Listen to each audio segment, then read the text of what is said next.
Welcome to Cricket 22, the new generation of cricket. Whether you've played Big Ant Studios cricket games in the past or are new to us with this game, we highly recommend you watch this tutorial through to get yourself up to speed on all things cricket. When batting, you'll see a screen like this. In the top right, the field radar shows the location of the various fielders.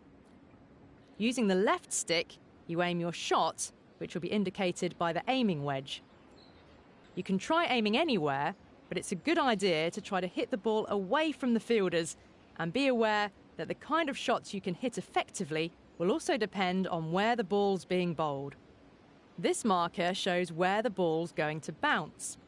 Based on this indicator, let's try and hit this one through the gap in the fielders highlighted. Aim your shot into the highlighted area with the left stick, then use the attacking shot button to hit the ball. To time the shot correctly, press the button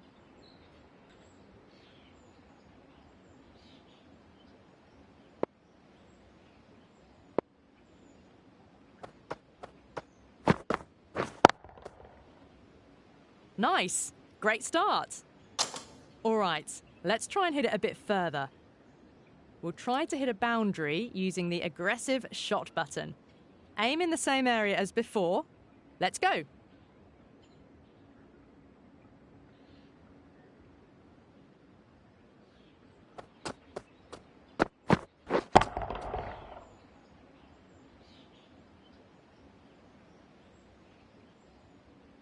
Awesome work! Not everything can be hit for a boundary. Sometimes you'll need to play defensively to avoid getting out. Play this next one with the defensive shot button. Defensive shots are best aimed back in the direction the ball's coming from.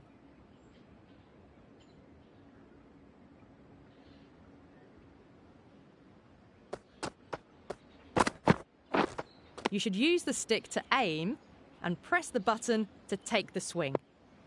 Let's try that again.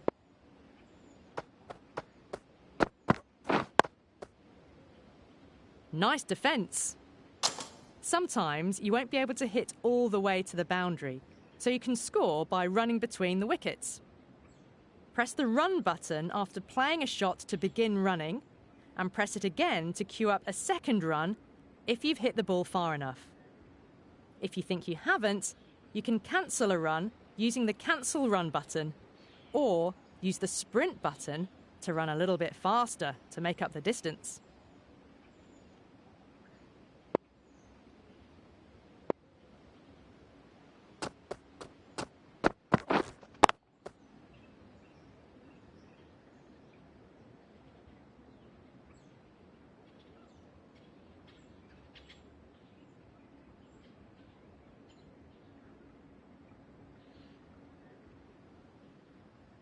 Nice work! One way of getting out is through the LBW rule. If a player gets hit by the ball in a position where the ball would have hit the stumps if they weren't standing there, then they can be given out LBW, provided the ball meets a few conditions. Now, this is a little technical, but it's one of the most important rules to understand in cricket. For an LBW to count, firstly, the ball needs to pitch inside the line of the leg stump. That is, to have it bounce for the first time in this area. Next, it needs to hit the batter in line with the stumps, unless the batter didn't attempt to play a shot, and then be projected to hit the stumps. In most matches, your team has a limited number of chances to review an umpire's decision if you're judged out LBW, but you don't think it's met these requirements. Try this out for yourself.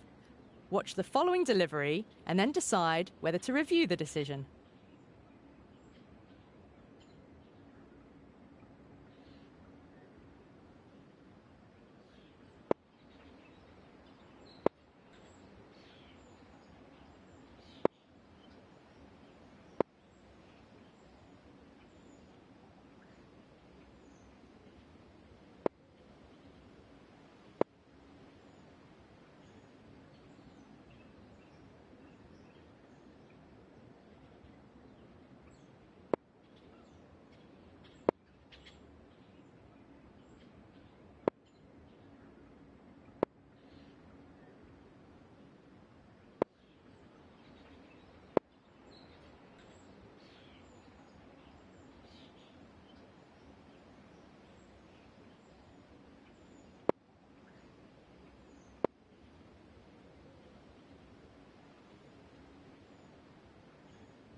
Fantastic! You've successfully reviewed the decision. One other way a decision can be overturned is if, on review, we see that the bowler had bowled a no ball. That's where their front foot was fully on or over the popping crease when they released the ball. The popping crease is...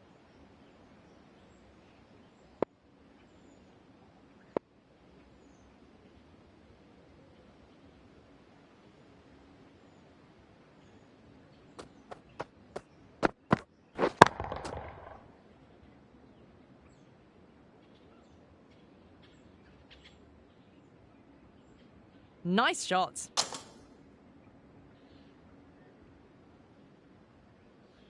Okay, so now you've got the basics of batting down, let's have a go at bowling. Let's start off with a fast bowler. There are a number of different tactics that you can use as a bowler to try and get a batter out. However, pace bowlers generally do one of two things. They'll try to use raw pace to attack the stumps, try to get the batter to play a bad shot and either edge the ball or hit it up in the air for a fielder to catch. A basic delivery is straightforward. First, move the bowling target to the area that you're aiming for using the left stick, then press the button for standard delivery. Bowl in the highlighted area to proceed.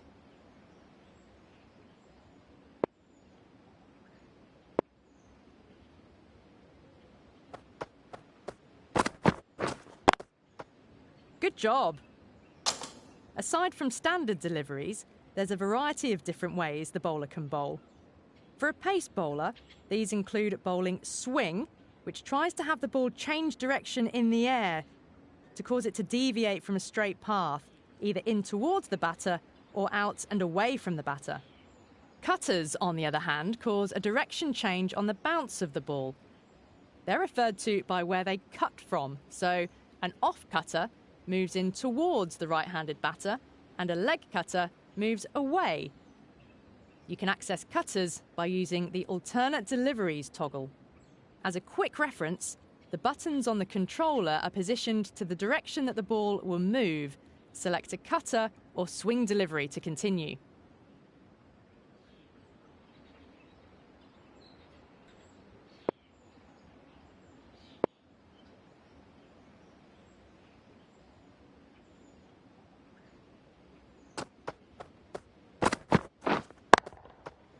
Well done! Once you've selected a delivery, the next step is to actually bowl the ball. For pace bowlers, there's two parts, the jump and the release. Press the chosen delivery button again at each point. Once you've selected your delivery type, a timing meter will show and a line will move downwards. Hit this in the green zone for an ideal jump input. This will then change to the release input and the line starts moving upwards. Again, hit in the green zone for ideal input.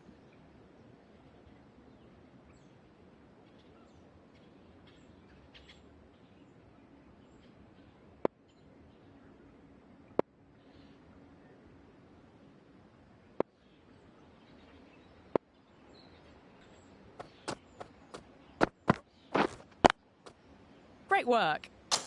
Inputting timing in the red zone will result in a no ball, as the bowler will mistime their release and have their foot land over the line. Bowl a good or ideal timing delivery to continue.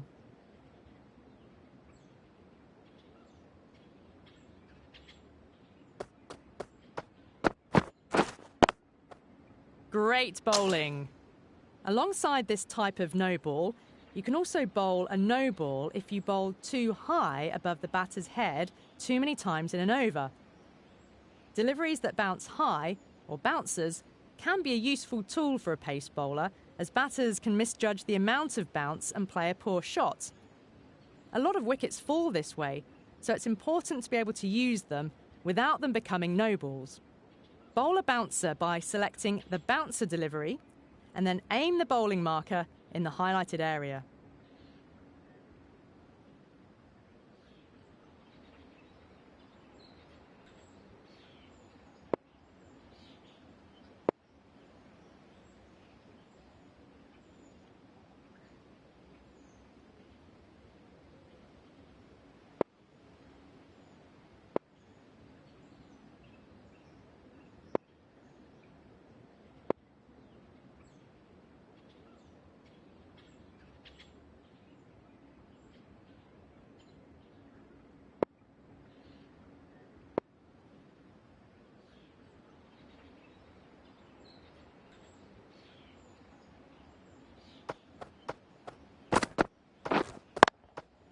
Good job.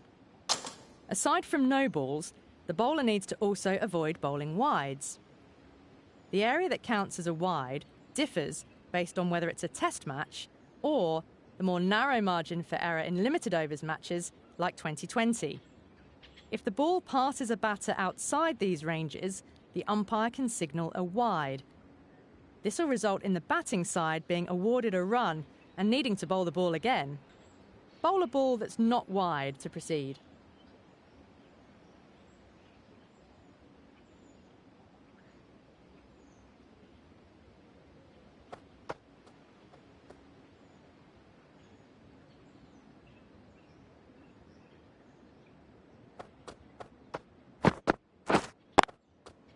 Good job. Right, let's continue. So far, we've bowled with a pace bowler. So now let's try out a spin bowler. But first, we'll need to select one. You can change bowlers at the start of each over by opening the tactics menu prior to bowling the first ball. First, press the button for quick tactics to open the menu, then highlight the manage bowler row and press the button to open the manage bowlers menu. The Manage Bowlers screen will give you information about the bowlers you have available, including their skill level rating, the number of overs they've bowled, their bowler type, as well as their fatigue level. At this stage, we want to select a spin bowler. Now, spin bowlers are labelled as leg spin, LS, off spin, OS, slow left arm orthodox, SLO, and slow left arm unorthodox, SLU. Select a spin bowler from the list.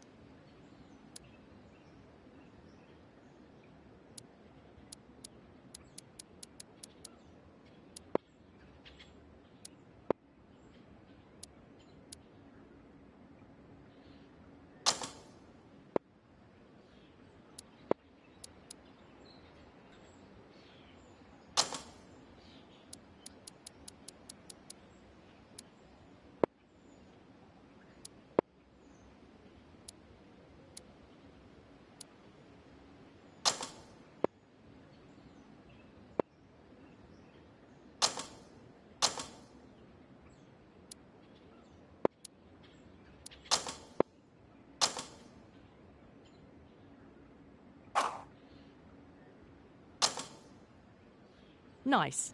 Spin bowlers are good because they can deceive the batter with the amount of movement in the air and off the pitch. They bowl mostly slowly, but because their balls spin in unexpected directions, it often tricks the batter into making a bad shot. They were traditionally used later on in an innings as the ball and pitch gets older and more likely to spin further. However, spin bowling is increasingly used during shorter form matches as a way of slowing the ball down, giving less room for the batter to hit big shots. Let's try bowling spin. The controls are similar. Move the marker to aim and then select the delivery and wait for the timing meter to be in the green, then hit the delivery button again. Be careful when aiming, however.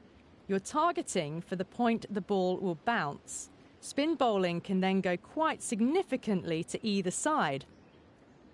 Bowl a ball that isn't wide to continue.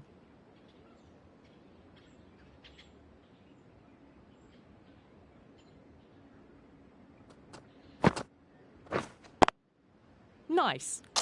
Bowlers can take different approaches when bowling. This can be used, for example, to adjust for the amount of spin that the bowler's getting. Change your bowler's approach to go around the wicket by pressing the directional button.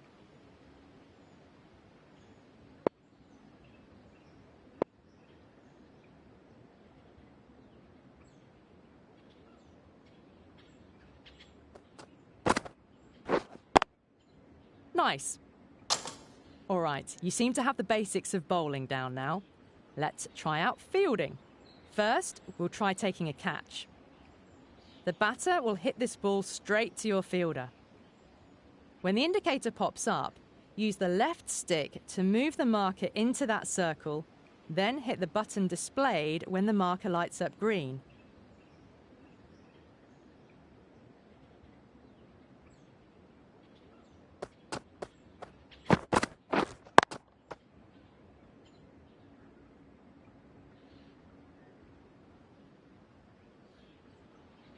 Yeah! Nice catch. To get opportunities to take catches, you'll need to make sure you have fielders in the right places. Where you place your fielders can depend on the progress throughout the match. At times, you'd put them near the boundary if you want to prioritise stopping boundaries. At other times, having lots of close infielders can get you wickets. On this occasion, though, we want to put a fielder in the slips area to maximise our catching opportunities. Open the field editor using the button, then we want to move a fielder to first slip. Select a player from the list, then, using the left stick, move them until their pin is over the first slip position and hit the confirmation button.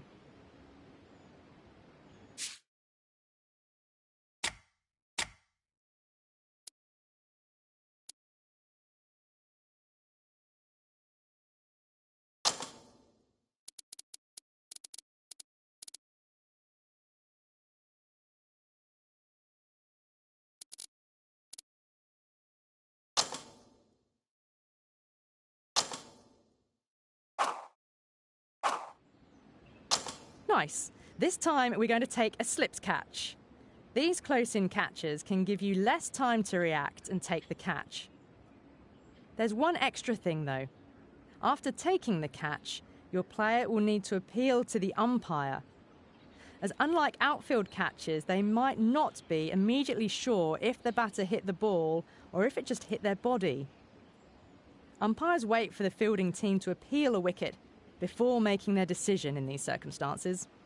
Also, just quickly, you also need to appeal if you think a player may be out LBW.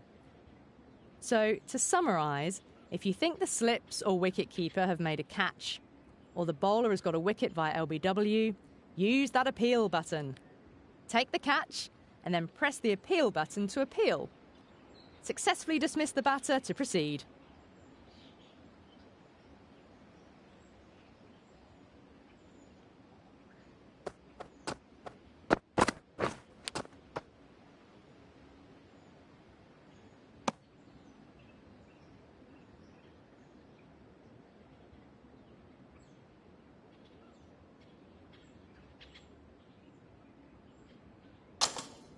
Gone, got him! Nice one.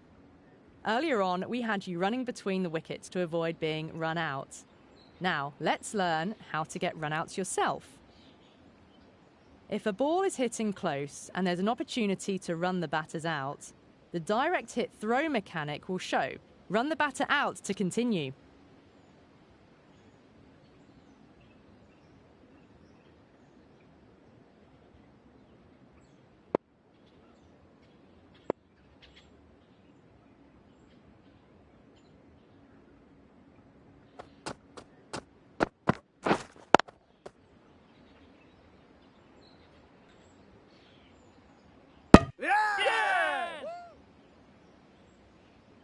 Great work, they're out. If your fielder is further out, you have different options when throwing, with options to throw the ball back safely or take a more risky throw trying to get a run out. If you aim for a run out, if you mistime the throw, you may throw it past the fielders that are there to catch the ball for you. This is called an overthrow, and it often allows the batters to run more or even have the ball go for 4 bonus runs to the other side. In addition to selecting the type of throw, you also select the end to throw to with the aiming controls. Throw a ball in from the outfield without causing an overthrow to complete the tutorial.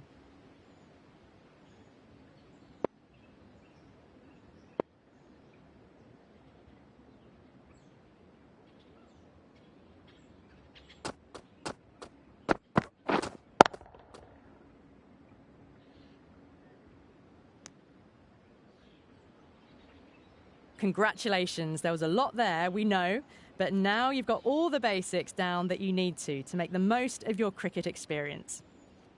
If you're looking for more information and guidance, you can dive deeper with in-depth tutorials from the main menu. But for now, let's first get you out to a proper match. Have fun. Fantastic.